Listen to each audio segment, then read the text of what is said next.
বন্ধু বান্ধৱীসকল, দুপৰীয়াৰ ভাত আপোনালোকে খাইছেনে বাৰু? এয়া আমিও খাবলৈ গোটাই লৈছোঁ। তাকে আপোনালোকৰ ওচৰলৈ আহিছোঁ এবাৰ। মইনো কি বনাইছোঁ কওঁচোন।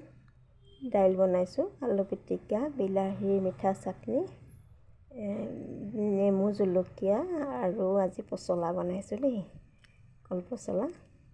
পচলা খাই সকলোৱে ভাল পাইছেগৈ ন? অসমীয়া মানুহ ভাল পায়েই বাৰু পচলা খাই। মই বিলাহীৰ মিঠা চাটনিটোৱে থুলমূলকৈ ৰেচিপিটো কৈ দিছোঁ বাৰু নজনাসকলৰ বাবে। বিলাহীখিনি ধুই কাটি ল'ব সৰুকৈ, তেল অকণমান দি পেলাই পাঁচফোৰণ ফুটাই ল'ব তেলত।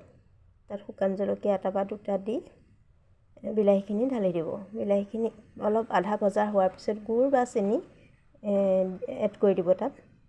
দি পেলাই খিচমিচ কাজু এনেকৈ কিবাকিবি যি থাকে ড্ৰাই ফ্ৰুটছ দি দিব পাৰে, মই দিছোঁ বাৰু। দি পেলাই আৰু সেইখিনি লৰাই আধা ঘণ্টামান লৰাই থাকিব লাগিব। তাত অকণমান নিমখো দি দিব সামান্য।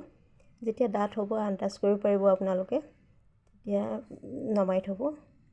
আপোনালোকেও ভাতকেইটা খাওক, আমিও খাওঁ। ধন্যবাদ সকলোলৈকে। মোৰ চেনেলটো ছাবস্ক্ৰাইব কৰি উৎসাহিত কৰিব।